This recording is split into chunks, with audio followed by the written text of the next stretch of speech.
Ahora sí. Sí.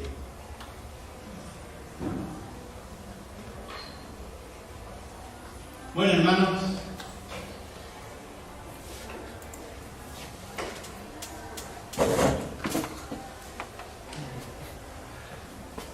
vamos a ver.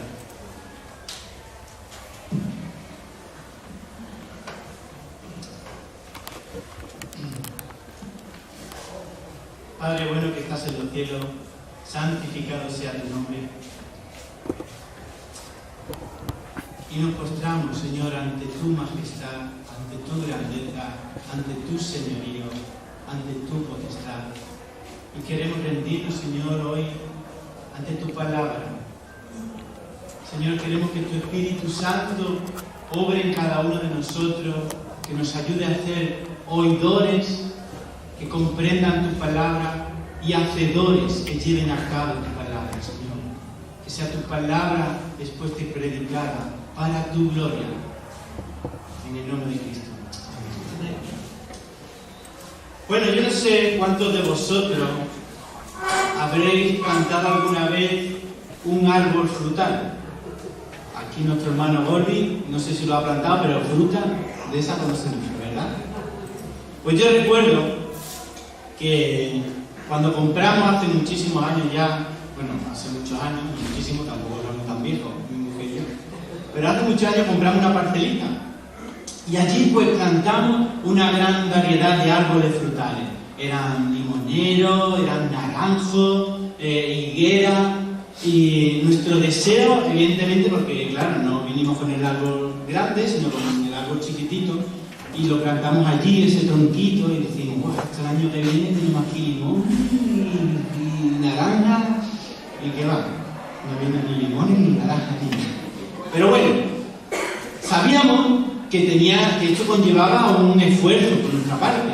Sabíamos que teníamos que realizar un trabajo continuo de regar los árboles, de cuidarlos, de incluso vigilarlos para que no viniera ninguna plaga. Se precisaba de nosotros constancia para que pudiéramos realmente obtener fruto de esos árboles.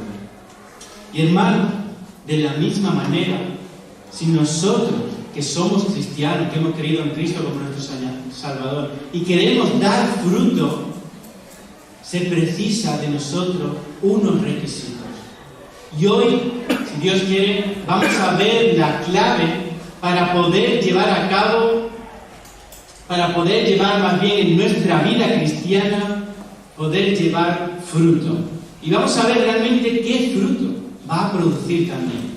Vamos a leer, si me quería acompañar, en Colosenses capítulo 1, versículos 9 y 11, del 1 al 11. Colosenses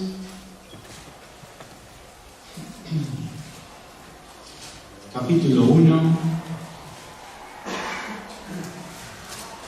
Como todos sabéis, estamos estudiando la epístola de Pablo a los Colosenses y hoy vamos a centrarnos en el capítulo 1, versículo del 9 al 11. Dice así la palabra del Señor: por lo cual también nosotros, desde el día que lo oímos, no cesamos de orar por vosotros y de pedir que seáis llenos del conocimiento de su voluntad en toda sabiduría e inteligencia espiritual, para que andéis como es digno del Señor, agradándole en todo, llevando fruto en toda buena obra y creciendo en el conocimiento de Dios, fortalecidos con todo poder conforme a la potencia de su gloria, para toda paciencia y longanimidad. La carta a los Colosenses tiene un tema principal y es la suficiencia de Cristo. La suficiencia de Cristo. Dado el contexto social que se encontraban los hermanos allá en Colosa, ya que por un lado estaban rodeados por personas griegas que pensaban que Cristo realmente era insuficiente para poder ser salvo. ¿Por qué? Porque ellos negaban la divinidad de Cristo como hombre.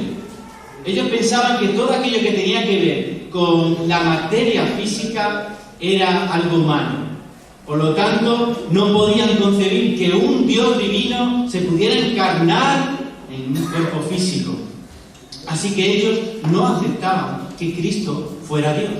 Pero también estaban rodeados por judíos que pensaban que para ser salvos debían de llevar a cabo ciertas ceremonias judías. No era solo suficiente la fe en Cristo, sino que era necesaria la circuncisión, el ayuno y otros ritos basados en la ley judaica. Por lo tanto, ellos negaban la suficiencia de Cristo en la salvación. Y es por ello que Pablo, frente a esta amenaza que rodeaba a la iglesia ya en Colosa, y que incluso antes de que estas influencias pudieran llegar a introducirse en ella, centró su mensaje en la suficiencia de Cristo. Esto es, lo único que puede salvar al hombre del pecado y de la condenación eterna es la obra redentora de Cristo. Es decir, Dios hecho hombre. Pero lo único que también es necesario y suficiente para poder vivir una vida santa es Cristo. Pablo lo describe muy bien en el capítulo 2, versículo 10, si queréis. Pablo, en esta misma carta de Colosenses 2, versículo 10, dice: en Él habita corporalmente toda la plenitud de la deidad, y vosotros estáis completos en Él, que es la cabeza de todo principado y potestad. Y es por ello que hoy vamos a ver cómo Pablo ora para que ellos sean llenos del conocimiento de la voluntad de Dios, porque sabe que esto va a dar el fruto necesario que ellos necesitan para mantenerse firmes en la fe. Por eso hoy vamos a ver el fruto que produce el conocimiento de la voluntad de Dios. Pero para obtener este fruto, antes hemos de ser llenos de algo esencial para nuestras vidas. Y este va a ser el primer punto que hoy vamos a ver. Debemos de ser llenos del conocimiento de la voluntad de Dios. Ser llenos de la voluntad de Dios. Dice el versículo 9, si quiere acompañarme, capítulo 1, versículo 9, dice: por lo cual también nosotros, desde el día que lo oímos, no cesamos de orar por vosotros y de pedir que seáis llenos del conocimiento de su voluntad en toda sabiduría e inteligencia espiritual. El texto, como veis, comienza diciendo: por lo cual. Esto está haciendo referencia al informe favorable que Pablo había recibido de Pafras, el cual lo encontramos en el versículo 8 y que incluso nuestro hermano Miguel Ángel lo expuso la semana pasada. Este informe consistía en cómo ellos habían mostrado una fe verdadera en Cristo, la cual estaba basada exclusivamente en la verdad de Dios. Desde el mismo día que Pablo recibe esta noticia, el texto nos dice que él, ¿qué es lo que ha hecho? No ha cesado de orar por los colosenses. Él sabía que los colosenses se estaban guiando correctamente, que ellos estaban andando conforme a la voluntad de Dios. Y sin embargo, dice el texto que él no cesaba de orar constantemente por ellos. Y esto nos debe de llamar la atención a todos. Porque normalmente cuando oramos por nuestros hermanos, principalmente, es porque conocemos las necesidades de ellos, y en la mayoría de los casos solemos orar por las circunstancias adversas que están pasando, ¿cierto? Hoy lo decíamos, pedimos oración por nuestra hermana Tamara. Incluso llegamos a pedir por los hermanos que están sufriendo persecución o pedimos por los hermanos por cualquier circunstancia adversa que esté en su vida. Sin embargo, Pablo en esta ocasión, él conocía que las circunstancias que estaban viviendo los colosenses no eran así. No estaban pasando por ese tipo de pruebas. Ya vimos en los versículos anteriores cómo ellos estaban siendo fieles a la verdad y que se estaban conduciendo de esta manera así en sus vidas, siendo fieles a la verdad. Y Pablo, a sabiendas de esto, de que cuando dice que está firme en la fe, mire que no caiga, pues él oró por este asunto, para que se mantuvieran firmes en ese fundamento en el que estaban viviendo. Pablo sabía realmente que cuando un cristiano tiene una estrecha relación con el Señor, cuando realmente está viviendo conforme a la voluntad de Dios, es cuando más expuesto está a los ataques del maligno. Satanás, como declara 1 de Pedro capítulo 5, dice que él está al acecho como león rugiente para ver a quién devorar. Por eso Pablo sabía de la necesidad de orar por aquellos que estaban firmes en la fe, como los colosenses. Y dice también el texto que la forma en la que Pablo oraba por ellos, ¿cómo era? Sin cesar, es decir, de una manera constante. Para poder orar de esta manera incesante y permanente, se requiere de nosotros dos aspectos fundamentales. En primer lugar, debemos de ser conscientes y nuestra vida realmente debe demostrar que vivimos constantemente bajo la presencia de Dios. Debemos saber que Dios no solo está con nosotros siempre, ¿verdad? Sí, Dios está siempre con nosotros, sino que debemos de vivir con esa actitud.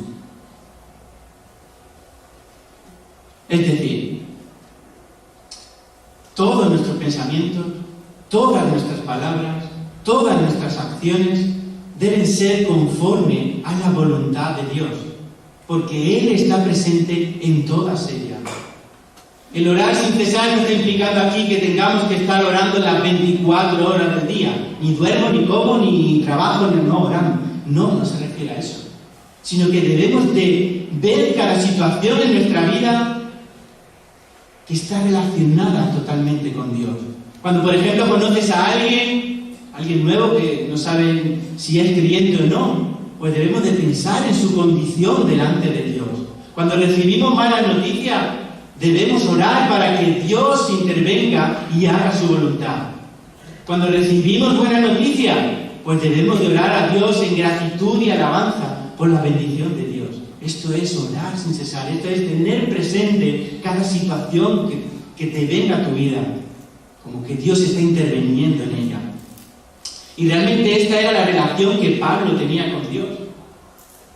Él, todo lo que percibía, todo lo que recibía, le impulsaba a mantener esta estrecha comunión con Dios. Por lo tanto, la primera clave para poder interceder por nuestros hermanos es tener una estrecha comunión con Dios. Porque esto nos va a impulsar a poder orar los unos por los otros. Porque esto es lo que nos demanda la palabra. Así que, hermano, no descuides tu comunión con Dios. Acércate a Dios cada día en oración. Acude a su palabra cada día. Porque estas son las herramientas que el Espíritu Santo usa para que te puedas mantener firme en la fe. Y del mismo modo que estamos diciendo que tenemos que tener una estrecha comunión con Dios para orar por nuestros hermanos, también tenemos que tener una comunión con nuestros hermanos para poder orar por ellos. Dios no nos llama a ninguno de nosotros a ser el llanero solitario, ¿verdad? No nos manda a que vivamos nuestra vida de una manera individual. Dios ha creado a la Iglesia, al conjunto de redimidos por la sangre de Cristo. Y Dios demanda que tengamos comunión los unos con los otros. Demanda que velemos los unos por los otros. Demanda que oremos los unos por los otros. Demanda que nos congreguemos los unos con los otros. Y esto es lo que Dios demanda, que como iglesia tengamos también como iglesia comunión con nuestro Dios. Porque esto es lo que glorifica a Dios. Esto es lo que muestra al mundo el amor de Dios en Cristo. Jesús le dijo a sus discípulos: en esto conocerán que son mis discípulos. ¿En qué? En que os améis los unos a los otros. Y esta es la segunda clave para poder interceder por nuestros hermanos de manera constante. Es cierto y es probable que Pablo no conociera a los colosenses de forma personal. Él no fue quien constituyó la iglesia en Colosas. Pero aquellos extranjeros que estaban en Éfeso, cuando Pablo estuvo allí en su tercer viaje misionero, y escucharon el mensaje del Evangelio y vinieron a salvación por medio de la fe, y posteriormente viajaron a su ciudad, en este caso a Colosas, se constituyeron iglesia. Y a pesar de que Pablo no los conocía a ellos personalmente, cuando escuchó de su fe verdadera en Cristo, cuando escuchó de su fidelidad a la palabra, automáticamente los consideró sus hermanos. ¿Y qué hizo? Oró por ellos sin cesar. ¿Y cuál era la petición de Pablo? Pues vamos a leerlo. Que fueran, dice, no cesamos de orar por vosotros y de pedir que seáis llenos del conocimiento de su voluntad en toda sabiduría e inteligencia espiritual. ¡Qué bárbaro! Que fueran llenos del conocimiento de su voluntad. Aquí cuando está hablando que sean llenos, se está refiriendo a que sean totalmente controlados, que estén bajo el control absoluto de aquellos que le están llenando. ¿Qué es lo que tenía que llenar su vida, como dice el texto? El conocimiento de la voluntad de Dios. Debían de estar totalmente controlados por el conocimiento de la voluntad de Dios. Este conocimiento se refiere a un conocimiento profundo y pleno. Es decir, que no se refiere solamente a un conocimiento basado solo en conocer la teoría, sino en un conocimiento que lleva a cabo la teoría, que la pone en práctica. Es decir, obedecer lo que se conoce. Obediencia a la voluntad de Dios. Y hermanos, la voluntad de Dios la tenemos totalmente revelada en su palabra. Aquí tenemos revelada la voluntad de Dios para con tu vida. Su palabra nos muestra todo aquello que Dios demanda a sus hijos.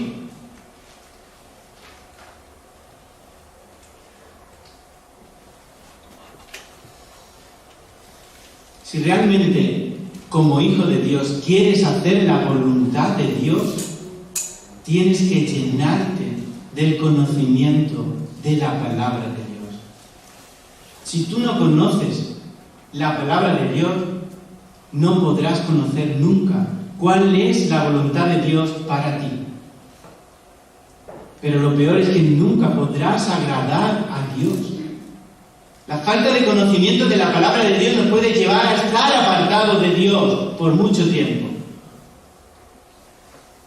La falta de conocer la palabra de Dios nos va a llevar siempre por el camino incorrecto. Nos va a llevar a tomar decisiones incorrectas.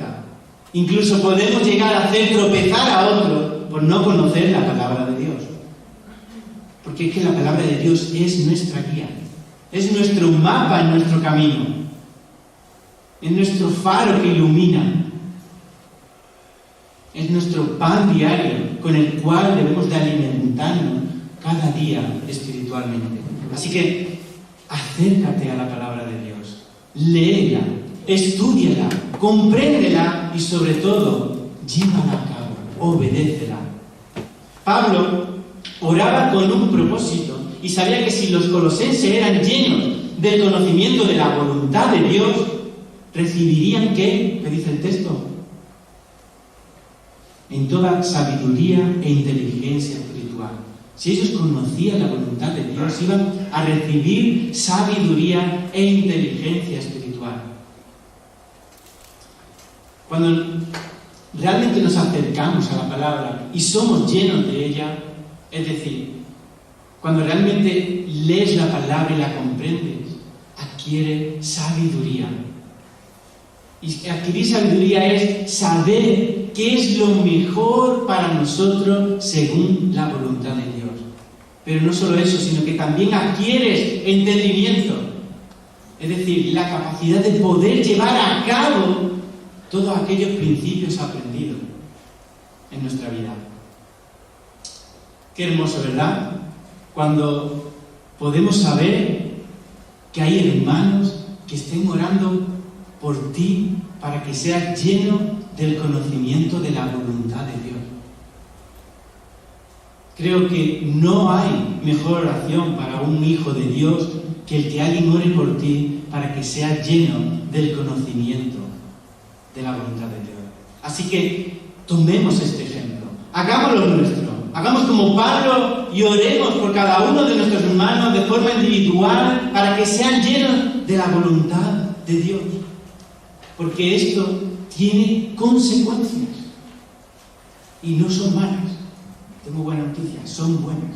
Y como Pablo sabía que había una magnífica consecuencia de que ellos fueran llenos del conocimiento de la voluntad de Dios, por eso oraba por ellos.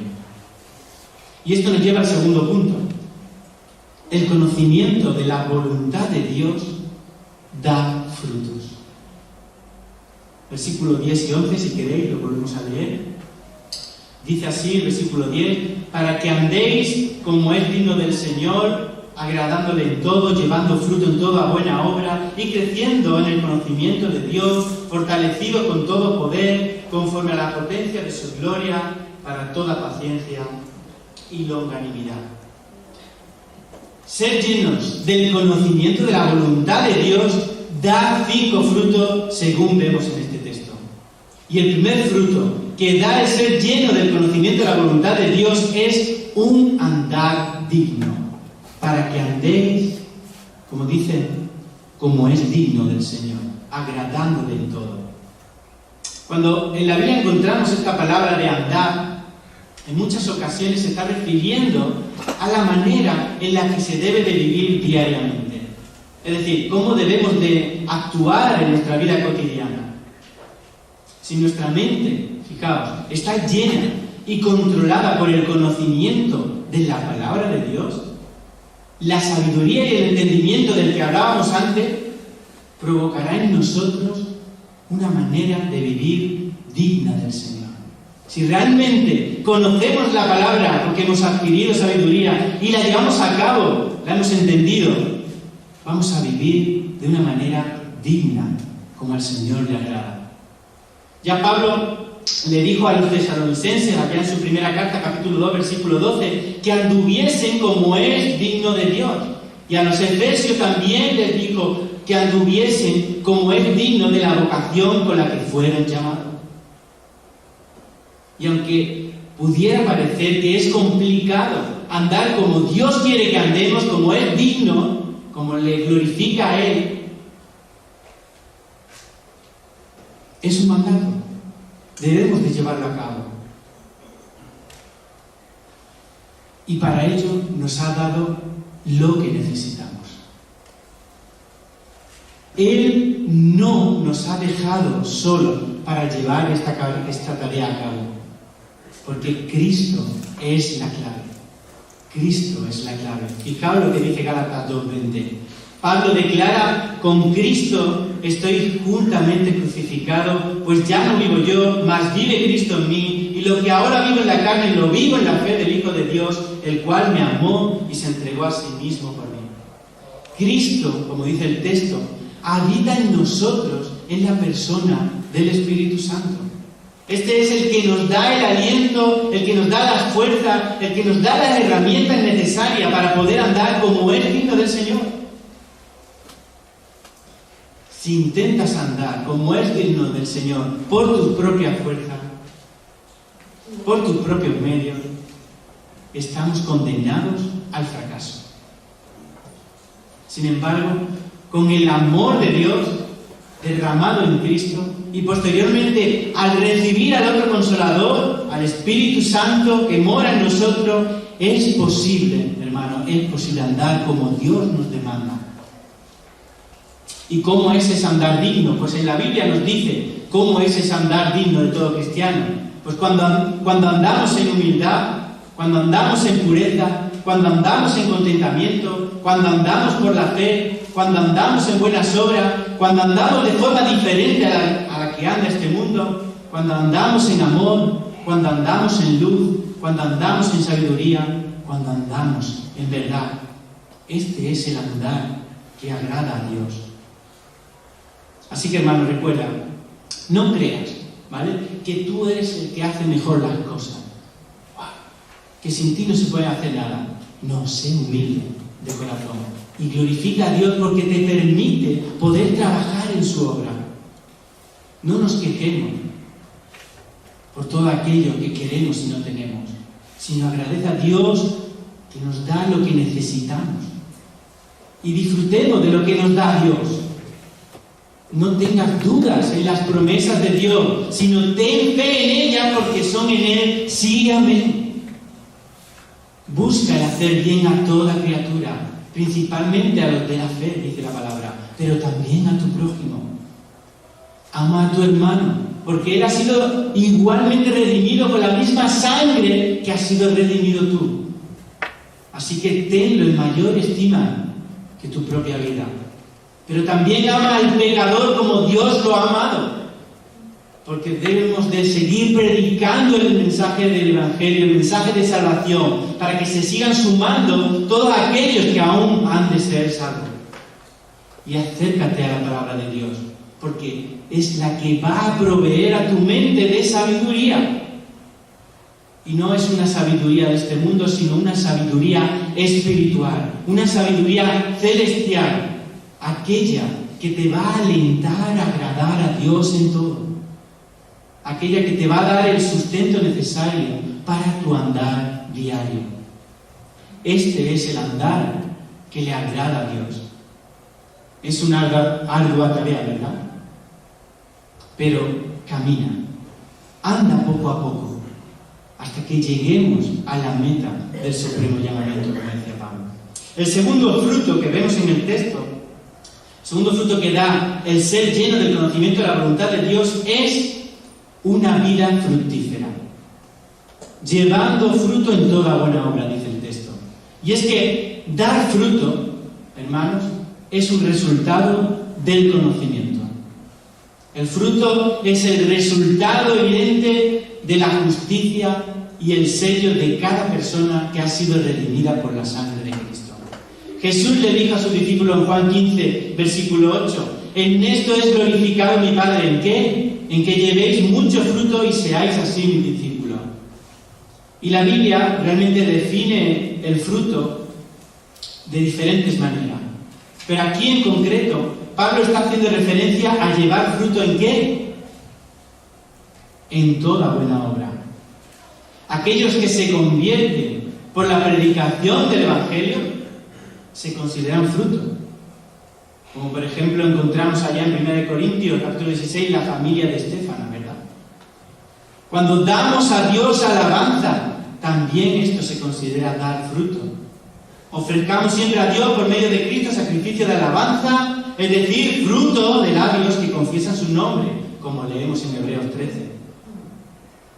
Ofrendar también se considera un fruto, como podemos leer en Romanos 15. Vivir una vida justa también es fruto apacible de justicia, como declara Hebreos capítulo 12. Y por supuesto, todas las actitudes piadosas que leemos en Gálatas capítulo 2, versículos 22 al 23, el fruto del Espíritu. ¿Os acordáis, no? Hago papa, bebo femate. Repetidlo conmigo. Hago papa, bebo femate. ¿Lo podéis repetir? Hago papa, bebo femate. Hago papa, bebo femate. Que no se os olvide. Amor, gozo, paz, paciencia, benignidad, bondad, fe, mansedumbre y templanza. El fruto del Espíritu. Pero debemos de saber que hay dos elementos fundamentales que se necesitan para que un cristiano pueda dar fruto. ¿Y cuáles son? El primero, y es indispensable, es la unión con Cristo. Jesús le dijo a sus discípulos allá en Juan capítulo 15, dice: permaneced en mí, está hablando Cristo, y yo en vosotros. Como el pámpano no puede llevar fruto por sí mismo si no permanece en la vid, así tampoco vosotros si no permanecéis en mí. Yo soy la vid verdadera, vosotros los pámpanos. El que permanece en mí y yo en él, este lleva mucho fruto, porque separados de mí nada podéis hacer. Y aquí Cristo desglosa la clave para poder llevar fruto. Y lo primero es comunión con Cristo.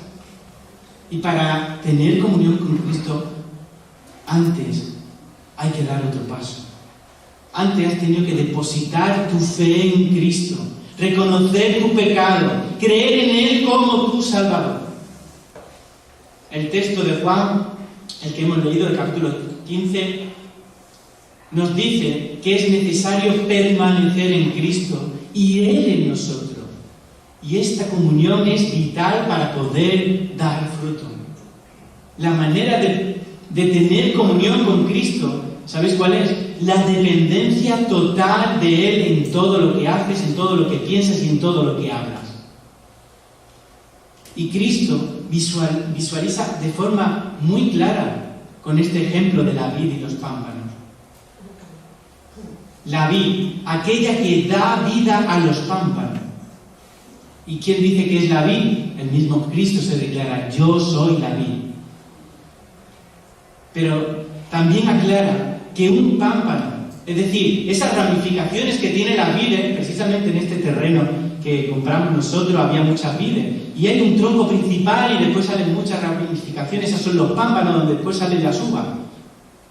Pues dice que si una ramificación de esta, es decir, un pámpano, no está unida a la vid, no está unido a Cristo, está muerto. No tiene capacidad por sí solo de poder dar uvas, ese pámpano. Nadie que no está unido a Cristo puede dar fruto. Está muerto. Y quizás a lo mejor aquí hay alguien que aún no está unido a Cristo, que aún sigue siendo un pámpano muerto a causa del pecado. Pues tengo una buena noticia para ti. Que hoy es día de salvación. Hoy es día para que unas tu pámpano a la vid verdadera. Hoy es día de que reconozcas que eres un pecador. La paga del pecado, lo dijo nuestro hermano, lo leyó antes en Romanos, ¿verdad? Es muerte, es condenación eterna. Pero la fe en Cristo Jesús es vida eterna. Así que arrepiéntete de tu pecado. Cree en Cristo como tu Salvador y tendrás vida eterna. Y si decíamos que estar unido a Cristo es la primera clave para poder dar fruto, la segunda clave para poder dar fruto es la sabiduría. Fijaos lo que dice Santiago 3:17. Pero la sabiduría, que es de lo alto, es primeramente pura, después pacífica, amable, benigna, llena de misericordia y de buenos frutos, sin incertidumbre ni hipocresía. La falta de fruto, fijaos, está ligada a la falta de sabiduría espiritual. Por eso, hermanos, se requiere de nosotros poner un esfuerzo diligente. Fijaos lo que dice Pedro en su segunda carta, capítulo 1, versículos 5 al 8. Poniendo toda diligencia, acordáis del texto, añadid a vuestra fe virtud, a vuestra virtud, conocimiento, dominio propio, paciencia, piedad, afecto fraternal y amor. Esto supone diligencia por nuestra parte. Si estas cosas, dice el texto, están en vosotros y abundan, ¿qué dice? No os dejarán estar ociosos ni sin fruto. Por ello, hermano, debemos de poner todo empeño en abundar en estas cosas. Si quieres servir aquí en Moré, si quieres realmente no estar ocioso, si realmente lo que no quieres es calentar la silla cada domingo que vienes y ya está, esfuérzate en andar como es digno del Señor, y así podrás dar el fruto que agrada a Dios. El tercer fruto que da a ser lleno del conocimiento de la voluntad de Dios es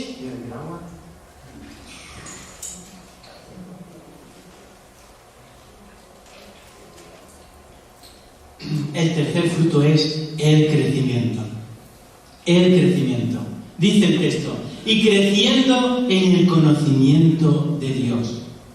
El crecimiento espiritual es algo notable y es algo evidente si realmente estamos siendo llenos del conocimiento de la palabra de Dios. Nunca vamos a crecer espiritualmente, nunca, si no conocemos la palabra de Dios. Por eso, hermano, aquí se persiste cada domingo, desde aquí arriba, desde abajo, desde todo momento, se persiste y se alienta a que te unas a algún estudio que la iglesia te propone, o que sigas alguno que estás haciendo en casa, o alguno que conozca, que sepa que es bueno, pero estudia y persiste en estudiar la palabra de Dios, porque es que necesitamos crecer. No podemos quedarnos con la leche espiritual cuando nos convertimos, aquella que toman los recién nacidos. No podemos ser constantemente bebés espirituales que se dejan llevar por el viento. Debemos de fundamentarnos en la palabra de Dios, debemos de estudiarla con ahínco, debemos de poner empeño y esfuerzo, porque esto realmente nos va a hacer ser cristianos maduros que sabrán tomar las decisiones correctas en sus vidas. Nuestro anciano Miguel Ángel nos lo dijo la semana pasada, ¿lo recordáis? Aquí no se persiste en decir que la iglesia y los hermanos se sumen a estudio para presumir de que sabemos mucho. Fíjate tú, los hermanos de Oré, ¿cuánto saben? No. Aquí se persiste en que te unas a estudiar la palabra para que puedas crecer espiritualmente, para que puedas glorificar a Dios en todo lo que haces en tu vida.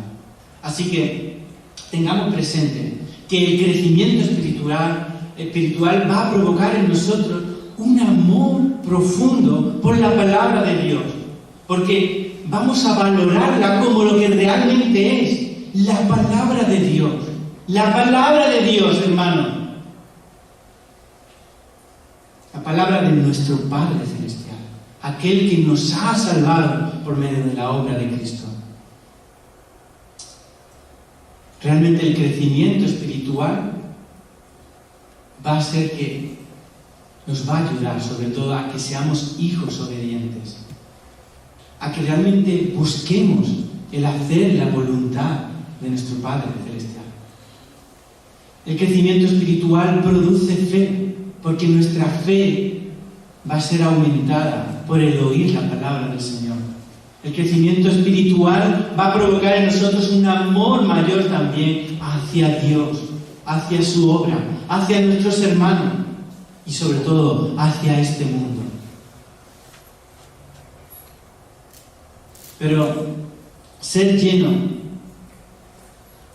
del conocimiento de la voluntad de Dios da un cuarto fruto. Hemos visto tres, el cuarto. Ser lleno de la voluntad, del conocimiento de la voluntad de Dios, da fortaleza. Dice el texto, fortalecidos con todo poder, conforme a ¿qué? A la potencia de su gloria. El cuarto resultado de ser llenos del conocimiento de la voluntad de Dios es la fortaleza espiritual. El tiempo de aquí del verbo, fortalecido, nos indica que somos fortalecidos, que no somos más bien fortalecidos solamente en un momento determinado de nuestra vida. Como cuando estás muy cansado a lo mejor, o vas a hacer ejercicio, te tomas un plátano, recibes energía, ¿vale? Y puedes hacer tu ejercicio, pero después otra vez te hace falta. No. Aquí cuando nos habla de que somos fortalecidos, nos está hablando que es una acción continua por parte de Dios hacia nosotros. Dios nos fortalece de forma constante y permanente. No solamente cuando creíste, no solamente cuando tienes problemas, sino que Dios te fortalece en toda tu vida. hasta que un día partamos de este mundo. Y fijaos, dice que nos fortalece ¿con qué? ¿Qué dice el texto? Con todo poder. Y el todo poder hace referencia a la medida del poder de Dios. ¿Y cuál es esta medida? Pues nos lo dice el texto, conforme a la potencia de su gloria. La gloria de Dios se refiere a toda la manifestación de sus atributos. Y la potencia hace referencia a la fuerza en acción de Dios. Por lo tanto, si sabemos que nuestro Dios es un Dios todopoderoso, y si sabemos que su gloria es infinita, el poder que está a tu disposición, a mi disposición, es el poder ilimitado de Dios. El poder ilimitado de Dios. Y esto, hermano, nos tiene que llenar de esperanza y de paz. El saber que en cualquier situación en la que esté pasando, cualquier situación que se presente a tu vida, ya sea buena o sea mala, tenemos a nuestra disposición el poder de Dios para poder superarla. Y paz, porque no va a haber nada que suceda en este mundo que pueda superar el poder de Dios. Porque da igual lo que suceda a tu vida, da igual, porque Dios está al control de ella. Así que, hermano, es un motivo más para llenarnos del conocimiento de la voluntad de Dios. Llénate de la palabra de Dios, porque con la ayuda del Espíritu Santo vamos a poder superar cualquier situación que se nos presente, porque sabemos que Dios está con nosotros. Si no conoces, si no sabes, si no tienes en cuenta que tienes el poder de Dios para poder superar todas las tribulaciones que vengan a tu vida, si no lo conoces, si no estás a acercar su palabra y no sabes de esto, ¿cómo vas a poder reclamar a Dios de ese poder? La importancia de conocer a nuestro Dios en toda su esencia, de conocerlo por medio de su palabra, nos va a ayudar a poder vivir esta vida. Y no solamente de una manera digna, como antes hablábamos, sino de una manera eficaz. Y el quinto fruto y el último, que da ser lleno del conocimiento de la voluntad de Dios, es paciencia. Dice el texto, para toda paciencia y longanimidad. Y aquí Pablo ya está mencionando el quinto y el último resultado de ser llenos del conocimiento de la voluntad de Dios, de la palabra de Dios. Soportar con gozo y paciencia las pruebas que lleguen a tu vida. El conocer las promesas de Dios sobre nosotros, sobre sus hijos, las cuales sabemos que están reveladas en su palabra, nos da la fortaleza para poder soportar con toda paciencia y longanimidad todas estas pruebas. Soportar las pruebas con paciencia. Y esta palabra, tanto paciencia como longanimidad, están interrelacionadas entre sí. Porque paciencia se refiere a ser paciente, a descansar en Dios en medio de las circunstancias. Descansar en Dios en medio de las circunstancias. Y longanimidad se refiere a ser paciente, a descansar en Dios con las personas. Estas dos cualidades se reciben cuando verdaderamente conocemos la palabra de Dios. Porque, hermano, no estamos solos. El Espíritu Santo ha dicho que mora en nosotros cuando creímos y depositamos nuestra fe en Cristo. Sabemos, como hemos dicho, que somos fortalecidos con toda la potencia de la gloria de nuestro Dios y sabemos que Él lo tiene todo bajo control. El siguiente versículo nos dice, que lo veremos la semana que viene si Dios quiere, dice que esto produce gozo en nosotros. Porque nuestro Padre nos cuida hasta el día que venga Cristo a ver por nosotros. Hermano, esto debe de producir un gozo eterno en tu vida. Así que, sé paciente ante las adversidades, porque Dios está contigo. Dios está con nosotros. Sé paciente con los hermanos, porque en ellos se ha derramado ese mismo amor y gracia y misericordia de Dios. Sé incluso paciente, hermano, con aquellos que todavía no han creído en Cristo, porque ellos están aún bajo el gobierno del Señor de este mundo, el Señor de las tinieblas. Y ellos necesitan ver la luz de Cristo reflejada en tu vida para que lleguen a salvación. Hermano, ora para que otros sean llenos del conocimiento de la voluntad de Dios. Este es el motivo de oración más necesario que necesita cada congregación. Y si estás aquí en Morel, es el motivo que más necesita esta congregación. Así que no dejes de orar por cada uno de los hermanos de esta congregación, desde los ancianos hasta los jóvenes, de orar que todos seamos llenos del conocimiento de la palabra de Dios. Que sea esta nuestra oración, porque esto va a dar fruto a nuestra vida, a cada uno de nosotros. Nos va a llevar a andar como es digno del Señor.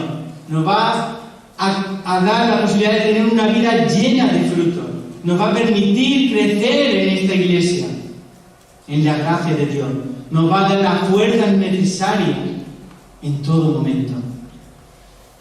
Y vamos a ser fortalecidos con toda la potencia de la gloria de Dios, obteniendo paciencia para esperar con gozo la venida de nuestro amado Salvador. Que a Él sea la gloria. Amén. Padre Santo,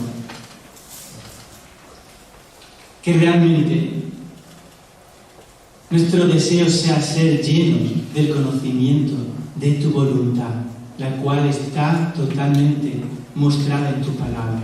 Ayúdanos, Señor, a tener ese deseo de orar los unos por los otros para que todos seamos llenos del conocimiento de tu palabra, para que podamos llevar fruto de salvación, fruto de glorificación a tu nombre, Padre. Padre, úsanos como siervos. Ayúdanos, Señor, a ser humildes, a que todo momento la gloria la recibas tú. Pero queremos ser una iglesia que siga predicando el Evangelio de salvación. Queremos seguir siendo una iglesia que muestre que Cristo aún da posibilidad de salvación por medio de su obra a todo pecador. Y para ello, Señor, necesitamos que tú trabajes en nuestra vida. Que quites, Señor, de nuestra vida todo aquello que estorbe y nos ayude, Señor, a centrarnos en Cristo. Que a ti sea la gloria en todo, en el nombre de Cristo Jesús. Amén.